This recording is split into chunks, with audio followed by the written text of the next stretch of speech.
Hello and welcome to the video version of the Londinium's Footprint Tour, the Roman Wall Walk. Many of you are going to be armchair explorers when it comes to listening to this audio, and so I thought it would be a lovely opportunity that I would take to show you some of the sights that you would be seeing if you were actually walking on site as you follow the tour. Now, I will not be able to actually play the tour audio overlay on this video. Maybe someday down the road I'll be technologically savvy enough to accomplish that, and then maybe I'll do another video. But for now, what I'll do is I'll just walk you through the different spots that you'd be seeing, explain some of the different things, not in detail, as much detail as in the audio tour, but just so that you can get a sense of what you would be seeing if you were actually physically here on site. So where we are right now, we're actually in front of the ticket office of the Tower of London. This is where you would go if you were actually going to be entering the complex and you wanted to purchase a ticket to get into for some of the tours there. And directly to the south, you can actually see the Thames River glittering between some of the buildings there. It's that close. And we are on the north side of the Thames River. We are looking south at one of the government buildings on the other side there. And this is the complex of the Tower of London itself, which we'll get back to in just a moment. And directly north, up the hill, this building right here is the memorial to mariners who were lost at sea in service of their country. And the park that's there right next to it, and in that little space with the trees, below the trees, is actually another memorial to the location of the executioning spot. This is where a lot of the people who were captured and caught in the Tower of London were executed. And then actually, directly after their execution, they were brought to an area that was behind this building. Do you see that green turret right there? Right there. That is the bell tower to a church called All Hallows by the tower. And that is where a lot of the victims of execution actually were brought after their deaths. So if we were listening to the tour, I would be spending a little bit of time having you sit by the side and listening to some information. What I'll do now is I'll give you a lay of the land, give you a sense of the fact that there's steps here, some lovely benches. This is actually a very empty day for the tower. It's still quite chilly. This is a February morning, quite early on a Monday. Clouds are starting to kick in. I hope they stay away for a little bit longer so I can get some nice sights for you in the sunshine. But this is the moat surrounding the Tower of London, and the complex itself is built around the White Tower, which you can just see the tips of. You can maybe make out, let me see if I can focus that a little bit more. Those towers with the metal flags. They were added later in the life of the building, but those are the towers that denote the actual White Tower, which is the centerpiece of this complex and what started the whole compound. And we are going to walk around the moat. We're going to follow this path here and then down this way, and we're going to stop at that site right there for our next viewing. So we have now completed a walk along the sideway here and around this portion. This would be the northern section of the moat surrounding the tower complex. And again, you can see just to the top there, that rather onion-shaped dome is one of four. This one right here. And there's another one that you can just see the tip of with a flag right there. Those are the corners of the White Tower, and the original inhabitants of this now large complex, which actually line up very nicely. And I want to show you a version here. This information plaque is lovely. It gives you some tremendous information. It gives you a sense of right here what the complex looks like with the White Tower smack in the center of this version, this rendition of it. And when it was first constructed, it sat smack in the corner of the walls that the Romans had built, the White Tower. It's difficult to get context right now, But what helps is as you're walking along this way, that's the direction we're going to be heading in a moment, here is a medieval postern gate, a guard tower that was situated right along the actual pathway of the tower. So the tower, the corner of the tower, came right through this way and continued straight through that way, with this being one of the guard towers that was constructed during the medieval times. You can even see some of the chevrons, some of the pointy arrow, the areas in which the soldiers would have stood to be able to guard the tower with their bow and arrow. So you can see a couple of those, and that's a really lovely medieval remnant. And we're going to walk through this tunnel, which is going underneath the main road, and to the other side, and we're going to meet the Emperor. We've walked through the tunnel to the other side. There's still some stairs going up, but I would like to introduce you to the Emperor Trajan. There he is in all his glory, and he is standing by one of the larger extents of the Roman wall. Notice he's got some fences there blocking the view, but you notice those red lines? I'll talk about that in the audio tour.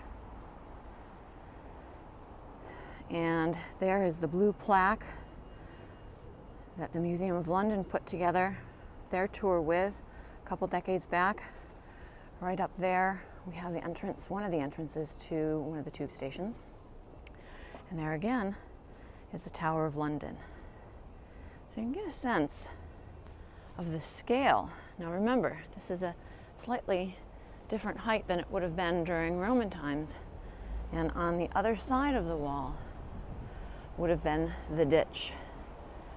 It's now a lovely playground.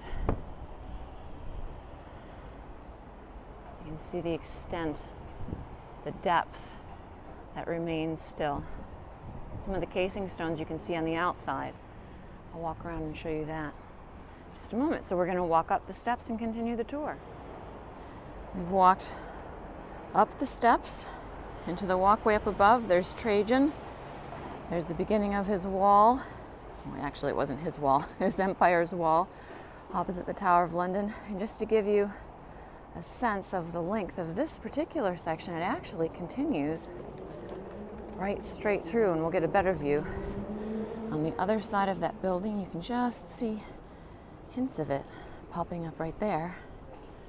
But let me show you what the outside of this wall, and actually the interior of this wall, also look like. There you go. And the depth of that ditch would have made this wall in its height even more imposing to anyone approaching it from the outside. So shall we continue on? We're gonna walk past this corner here in the tube station and just see a hint of the sundial. That's a really cool history of London, the city of London. There's the Shard in the distance. We're gonna walk around the corner and see what we can find. So we've come across or around the bend. There's the sundial up above, the Mariner Memorial right down below. And we are now walking past Trinity Square in the direction of the entrance to the area where the next segment of the wall is. And I also want to show you, if you're not familiar yet with the fact that London has historical plaques marking a lot of their famous locations and sites, called they're blue, they're referred to as the blue plaques. I wanted to point this out to you. This is the one that is highlighting the location where the Reverend Tubby Clayton, the gentleman who found the Trajan statue and requested that it be placed there at Tower Hill. And here is the entrance to the next section, and it's actually pretty cool because you're going through this modern looking parking garage, looking at this lovely modern structure, and look what's on the other side when we walk through. Want to check it out? Let's go.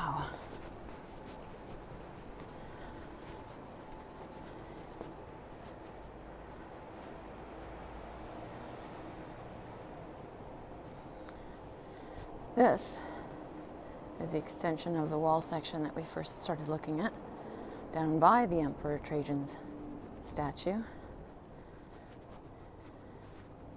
This is pretty big as well. You can actually see, hopefully you can see the depth this section has, where some of the construction over time would have allowed for steps for the soldiers to actually reach the turrets. And this is the gate, the postern gate. And I'll show you as we walk through what the outside looks like.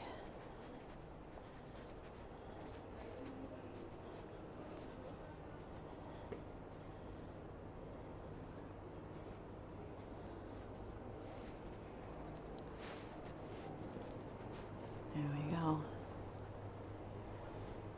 Another one of the library, the Museum of London plaques with a lot of great information. And this section's really cool too because you can see a lot of the construction phases that the wall went through in the process of being reused.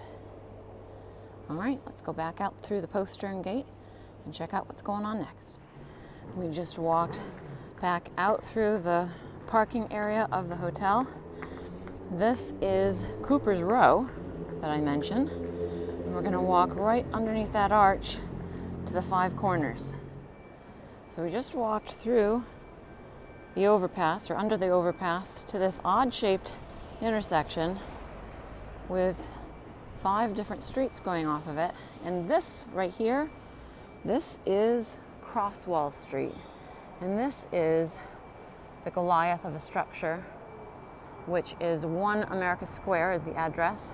And the window that I mentioned, that you can look down into the bowels of this building to see the remnants of the wall, is right at the very end there. It's the second space.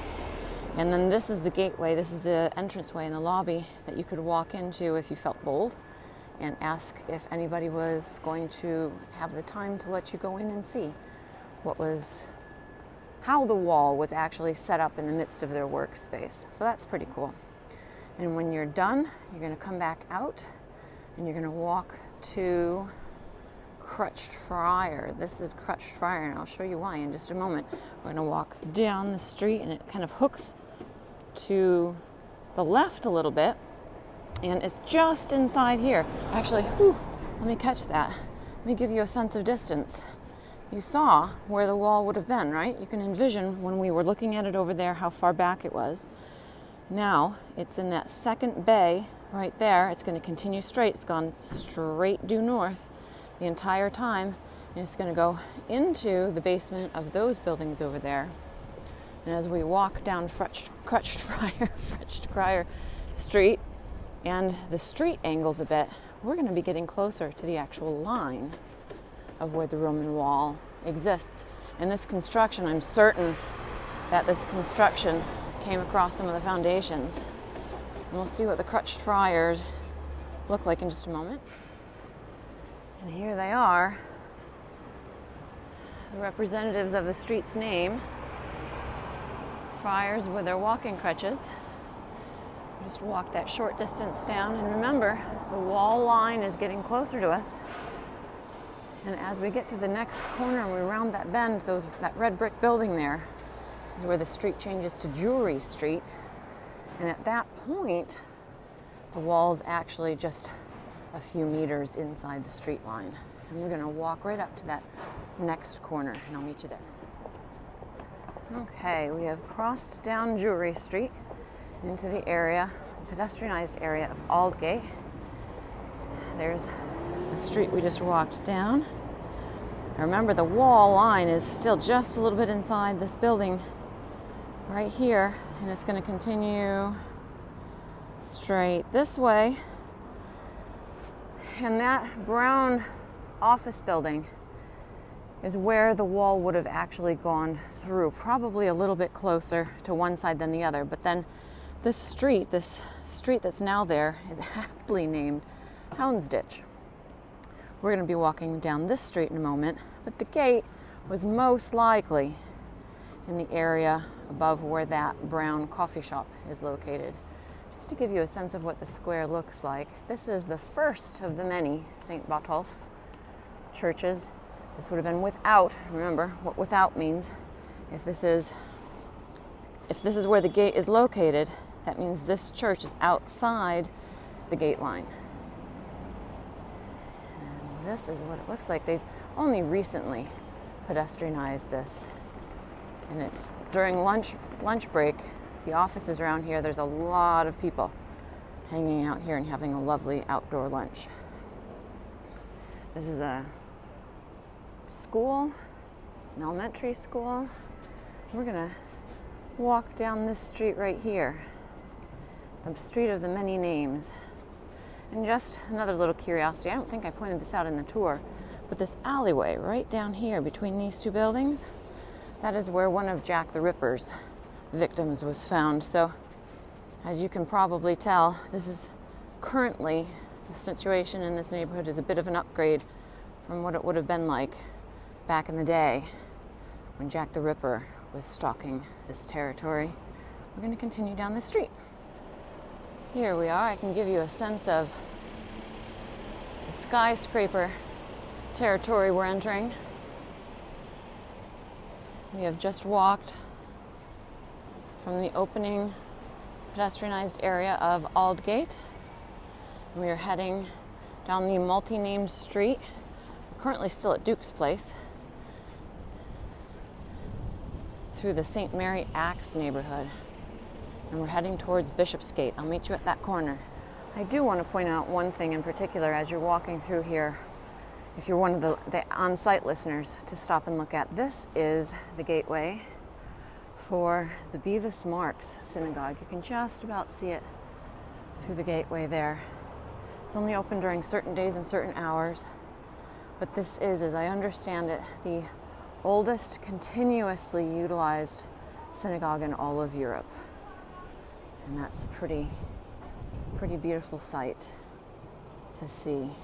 We are continuing down towards Bishopsgate. All right, if you're on site and you're walking, this is a tricky area. We've just walked down this multi-named street. It's still Chamomile Street at this point. We've come down this way and we're at the corner with Bishopsgate, and where it continues straight to turn into Wormwood. And I apologize for the audio if the wind is catching it. But this is the Bishopsgate street here. There is the second St. Botolph's location. And right there across the street is the Bishop's Mitre that I referred to in the tour. And that gives you a sense of where the gate would have been. The other Bishop's Mitre would have been here, except for some great commercialism going on here. We're going to cross the street. We're going to go right around this corner and head down towards that very cool looking bridge. But keep in mind too, especially if you're an on-site person who's listening to this and following the GPS, this is a very tricky area because of the skyscrapers. The GPS very often has you located and pinpointed at a very different spot than you're actually standing. So having a good visual of these buildings. And actually there's another tube station down there that's very easy access to use. But we're going to cross the street and continue down this way. This is where the wall is starting its bend. It's starting its bend a little westward. We're continuing our walk along that very creative bridge. I have not been able to determine anything about that other than it's an art installation. Even the locals around here, the merchants, aren't able to give me any information. We are just about to happen upon our next stop, but I want to apologize again because this is a bit of a wind tunnel, this area. And I'm not sure if the audio is going to be coming through. But we're going to be crossing the street, and you see that very dark structure right here, rather rounded? That is our next stop. This is All Hallows on the wall. Remember why it's on the wall? And that gives you a really good sense of the shape that the base, the foundation, would have rested upon. Give you a sense here what the surrounding is. A lot of this has been rebuilt since World War II. You'll learn about that in the tour. It's nice long, I want to walk with you till we get around to the very front.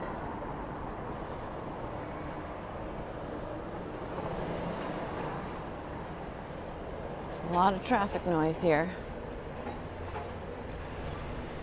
Get around to the front. Now you can see where the line of the wall continues. Okay? So that tower that the church was built on was one of the guard towers that would have been extending outward from the wall. The wall would have been walking along the inside of the buildings there, and it comes out again right here. Now, obviously, this construction is also multi-layered. You can kind of see through this corner. Not exactly. This is where the Museum of London plaque used to be. And you can see up to Victorian times some of the restoration work that was used. Obviously, the bricks are much more current. We can understand a little bit more about that in the audio portion of the tour. They've turned into a lovely garden area here. A lot of people use this as a lunch spot as well.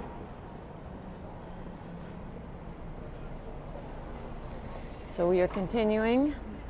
It's difficult to tell as we're walking, but the road and the wall line are still continuing to bend eastward. And we're going to continue straight to our next stop, which will be Moorgate. I just want to point out at this cross section here with Bloomfield Street, this is one of the first places you actually see the street name. See that? Isn't that cool? All right, we're continuing again, crossing Bloomfield. We've walked just about, We've walked just about 2 blocks to the next intersection with Moorgate.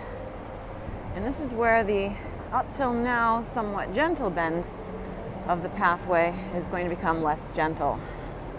But let's peek around this corner here. Okay, we just came down a couple blocks. You can just see the rounded edge of the skyscraper that we were walking past down by Bishopsgate. And this intersection right here would have been where the Moorgate, originally a postern gate, was situated. There's the Museum of London plaque, and it would have literally arched across the street here as the wall continued down. And this is that intersection that I mentioned to you, where so much was reconstructed again after World War II. You can get a sense of the width of the street, how it doubles up now. Remember, it was much narrower over here. Of course, narrower even still with all the construction. And here it widens. This region, the Barbican, I mention a lot in the tour and explain that. Now, one thing I don't mention in the tour, which I do want to point out here, is right below the street, somewhere between these 2 buildings, there is a parking garage that goes all the way from this location to the Museum of London at the next intersection. And in that parking garage is another remnant of the Roman wall that they've protected. It's literally just sitting plop in the middle of a couple spots. And if you walk from the Museum of London back this way, from that direction this way, you'll actually be able to see it. There's no tickets required. It's just a very long, dark walk. So we're going to cross the street, and we're going to actually head to the next stop on the audio tour, which is the Salters Garden. we're entering another section, another stretch where if you are an on-site listener, the GPS gets a bit wonky here sometimes because we have all of these skyscrapers and overpasses. There's the cross street with Moorgate, and here's the section I told you where deep down inside underneath is another remnant of the wall, and you're beginning to see some of the overpasses that the Barbican neighborhood is infamous for, the pedestrian overpasses. We'll see more of them as we get a little bit closer, but I talk about that in the audio tour. And we are just about at our next stop. We are walking under the pedestrian overpass and approaching the St. Alphage and Saltersgate segment. Now, that church, remember the history of that church. Those are the church remnants, multiple names. It's currently being referred to as St. Alphage. This is the walkway that we're going to be going through down here and to the left so that we can get at that wall segment right there. And remind you where we are. We're continuing straight through. Do you see that building marked Museum of London? That's going to be near our final destination. But we're going to first go and check the current segment right over here.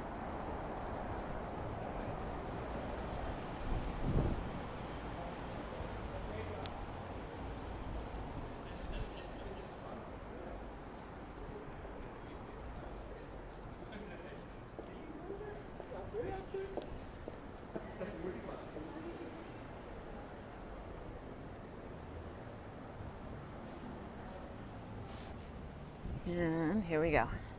The Salters Garden has a history to it as well. There's a lovely gate that's been relocated. There's a history to that. We are heading down.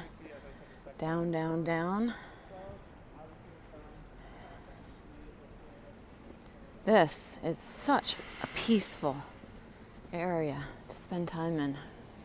Quiet, calm, lovely waterfalls. And one of the reasons I love this section is because of the cross section in it, where you can see so much of the reuse and the reuse and the different layers.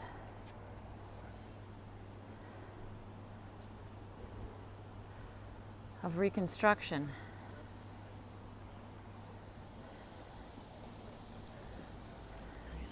Back along here. In the springtime, most of these plants in this garden are flowering, and it's absolutely divine.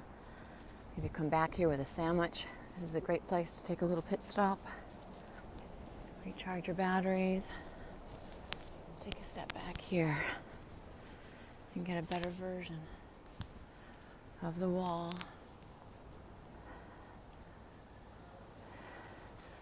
And the huge skyscrapers surrounding it. Remember the different time periods I mentioned in the audio tour that this wall displays.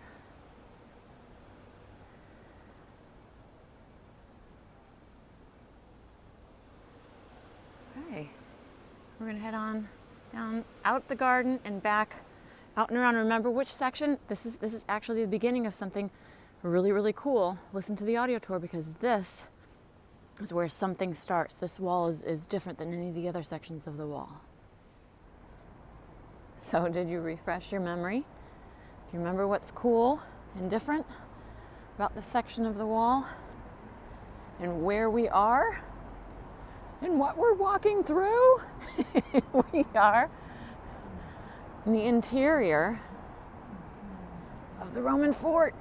We're inside the Roman fort. It would have been to our left, to our right, in front of us, behind us. And as we walk through this tunnel here, one of the roads that I point out to you in the tour is going off to the right, and that's where another one of the gates that doesn't exist anymore, Cripplegate, is located. And I'll show you that in just a moment as we walk through. Museum of London is getting ever closer. Oh, it's getting really noisy. We are smack under the skyscraper. We are at Wood Street, and you can see just off in the distance there another one of the Museum of London plaques denoting where Cripplegate would have been. And these buildings are actually, if you feel like it, you can walk through. There are all these pedestrianized bridges and apartment buildings with open courtyard areas, so you're welcome to do that. But we are going to continue straight down this road. And remember, if you're a GPS user, if you're an on-site walker, you're going to have some wonky times here with the GPS, so having a good visual is helpful. Let's get going. Coming out from the overpass, skyscrapers are getting shinier and shinier and more industrialized looking. And we're walking alongside. Let's get in here a little bit, because I want to show you where the sturdy looking staircase is located. There we are. Here it is. We're going to be walking up that way in just a moment. But in the meantime, this is, there we go, there's the Museum of London. And you actually enter it through that overpass. But here is the parking garage ramp, and we're going to start walking down there. Doesn't it look odd? This does not seem like the kind of place you'd be expected to walk to get at a historical site, but it is. And right here is the entranceway.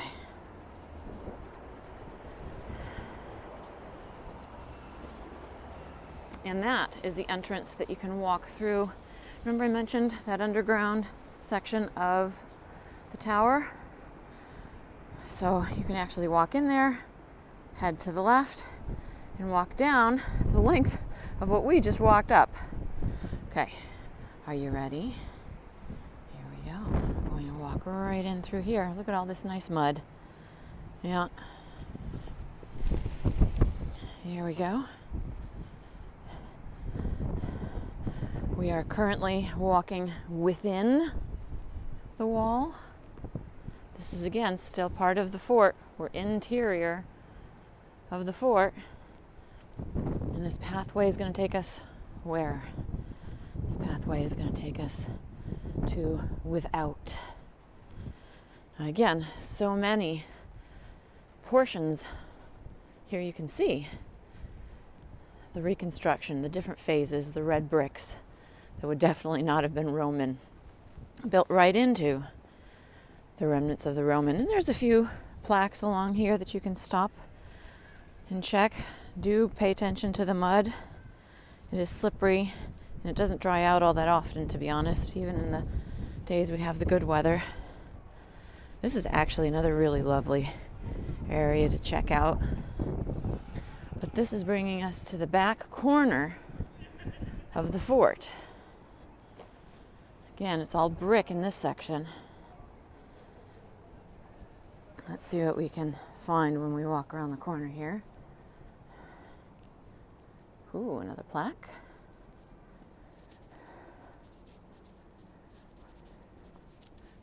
And this would have been the northwestern corner of the actual fort. Let's take a look back here.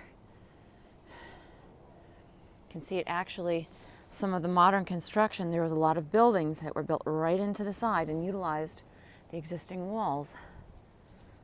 Let's just peek through here so you can see the last bit of the northern. Let's look through the fence here. There's a little bit right down there. This would have been the northern wall of the fort. It's now a lovely garden for some of the local residents. We are heading back to that opening in that parking garage ramp that we walked down to get in here. Crossing the wall line, the fort wall line, dodging the muddy goop, And we are heading for that sturdy staircase. We're going to walk right up here for our final view. Just a reminder, there's the window. This is the Museum of London. And there's the window that you would be able to be from the inside looking from the Roman exhibit, from the Roman history exhibit, into the walled area here. So that corner of the museum is all the Roman time period. And we are now heading over to that stairwell. And we've reached the upper level walkway, heading towards the Museum of London. I apologize for the potential audio issue. Let me see if I can fix that. All right, let's see if that's protected from the wind. This is part of the extensive upper level walkways that I was mentioning to you. Talk about a little bit in the tour. And we are about to get to our very final spot. And we are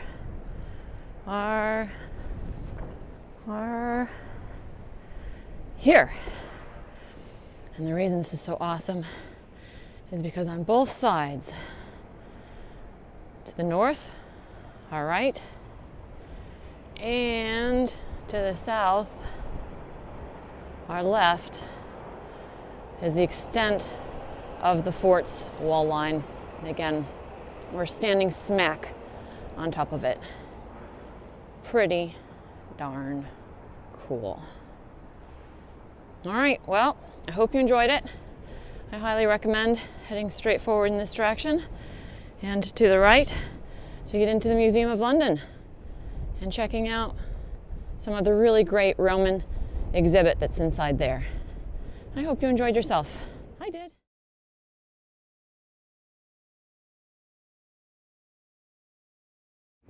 All right, I've got an update. A pretty exciting one, actually. I am adding the perspective of the wall that was not accessible before. As you know, this section right here is not a portion of the Roman wall, and you know that because you were paying attention to the tour. St. Alphage's, remnants of St. Alphage's were actually what protected the segment of the wall behind it for many, many years. And it was only discovered after the bombings in World War II that it protected this long stretch of wall. And in the tour, I've been focusing on the back end, going through the Salter's garden and looking at the back end of this. But the restoration work that they've been working on for well over a year is now making the front end accessible, and it is a beauty. Wait till you see. We're gonna walk around past this cafe and ignore my hunger pangs to show you the beauty of what's back there. Wow. I am really impressed with the way that they've fixed this up. It's a lovely, lovely extra space. Not only that, but they have done a great job of noting it and exactly what the different sections of the wall mean in the timeline of its history.